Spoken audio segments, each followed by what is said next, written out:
मला तसं पाहिलं तर गोपाळजी लांडगे हे खूप सिनियर लीडर आहेत आणि ते आम्हाला आदरणीय आहेत. त्यांनी जे काल वक्तृत्व भाषण केलं की अरविंद वाळेकर यांनी मला टिळा लावला. वास्तविक पाहता मला ह्या अंबरनाथच्या जनतेने टिळा लावला. ती निवडणूक जी माझी निवडणूक 2005ची होती, ती जनतेच्या थेट निवडणूक होती आणि मला माझ्यावर प्रेम करणारी ही अंबरनाथची जनता, मी त्यांचे उपकार तर कधीच विसरू शकत नाही. ज्या जनतेने मला अगदी शेवटच्या लाईनला उभं होतो त्यांनी मला पहिल्या लाईनला आणून उभं केलं आणि त्याच्यातून मी निवडून आलो.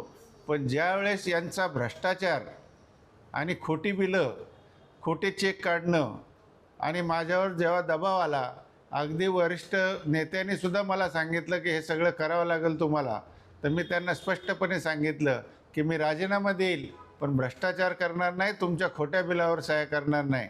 आणि स्वाभिमान म्हणून मी अंबरनाथच्या जनतेने माझ्या खांद्यावरची मान ठेवली होती, त्या मानाला कधी नख लावणार नाही असे मी त्यांना स्पष्टपणे सांगितलं. आणि म्हणून मग मी राजीनामा पत्करला पण भ्रष्टाचार केला नाही. या नगरपालिकेमध्ये मी 3 वर्ष नगराध्यक्ष म्हणून काम पाहिलं. साधी नगरपालिकेची गाडीसुद्धा मी कधी वापरली नाही. नगरपालिकेचं डिझेल कधी वापरलं नाही, घेतलं नाही. नगरपालिकेचे कामगारसुद्धा मी कधी वापरले नाही. मी माझ्या काळामध्ये 3 वर्षामध्ये कुठल्याही प्रकारची भ्रष्टाचाराची चौकशी झाली नाही.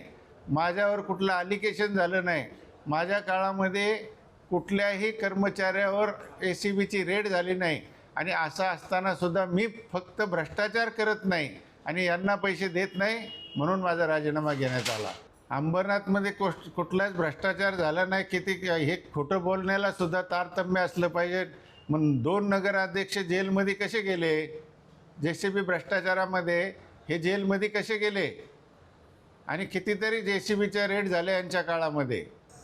जी स्क्रिप्ट त्यांनी चालवलेली आहे, जे मुलाखतीच्या बरोबर जे काही बसलेले, त्यांच्या चेहऱ्यावरच किती भय आहे हे जर आपण जनतेने पाहिलं तर आपल्या लगेच लक्षात येईल.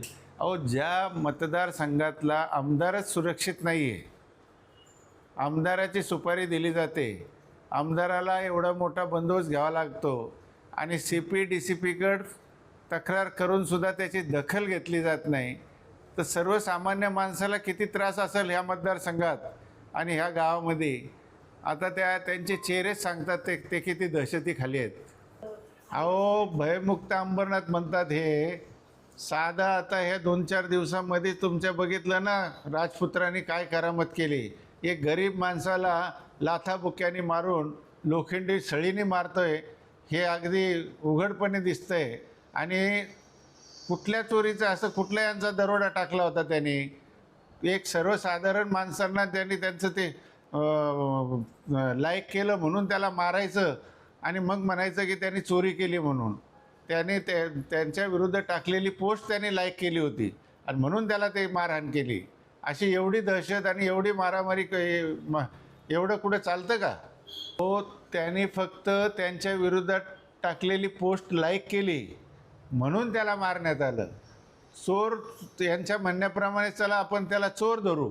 मग ते एक साधा चोराने काय ते चोरला असेल, तर ह्या चोराने अंबरनाथच्या जनतेच्या पैशावर एवढा मोठा दरोडा घातला, नगरपालिका लुटली. यांना काय करायला पाहिजे? यांना कुठली शिक्षा द्यायला पाहिजे? अरे त्याच्यासाठी लॉ अँड ऑर्डर आहे, पोलीस आहे. यांना कोणी दिला अधिकार एखाद्या गरीब माणसाला एवढं मारण्याचा? भारतीय जनता पक्षाचं एकच मनोदय आहे, जनतेमध्ये सुरक्षा निर्माण करणं आणि भय आणि भ्रष्टाचार मुक्त अंबरनाथ करणे. 21 तारखेला पाणी का पाणी, दूध का दूध हो जाएगा. अल्पावधीतच लोकप्रिय झालेला भारताचा बुलंद आवाज आपला Bharat channel subscribe, share, like आणि कमेंट्स करायला विसरू नका.